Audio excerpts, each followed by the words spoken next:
Okay. So what's colloquy of mobile and why is it important to rebuild it?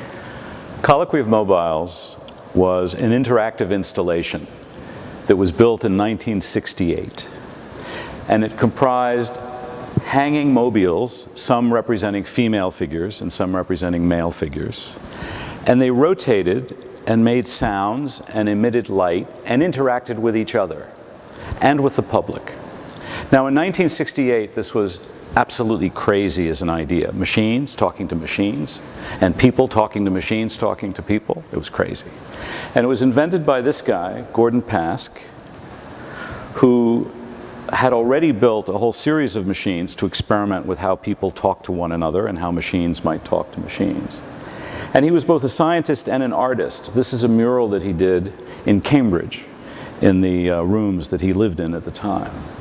But colloquy in 1968 explored this idea of what does it mean to live among machines, and what does it mean to have machines interacting with each other. That was 50 years ago. Now today, every day we have machines talking to machines. The machines in our pockets, right, the computers, the phones as we call them, talk to other machines. There's artificial intelligence in them, there's all kinds of stuff going on in the cloud with people interacting. So 50 years ago was this very simple idea, but fascinating and playful and interesting, and was all about cooperation and competition. And today, we're interacting with much more sophisticated machines. So Gordon Pask in 1968 asked a question that is equally valid and much more important even today when we have machines everywhere, which is, what does it mean to live in a world where machines talk to each other? So what does the colloquy of mobiles bring to the table that we still don't have today? That's a tough one. So what did colloquy of mobiles do? What did colloquy of mobiles mean in 1968?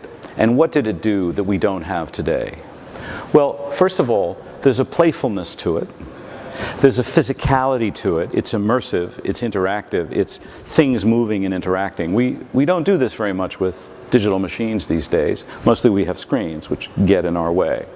So it was an exploration of a space in which the kinds of cooperative and competitive interactions you could have could be explored freely and without language, just in its own terms, as mechanical interactions. That's not a great answer. The question's too good for me. I don't know. I don't have a good answer to that one. So could you please describe colloquy 1968 in 2 words? Colloquy 1968 in 2 words is cybernetic craziness. Colloquy 1968 in a couple of words would be cybernetic fun. Colloquy 1968 in a couple of short sentences would be a madman's idea of a wonderful kind of playful interaction to explore what it means for people to interact with machines and for machines to interact with machines.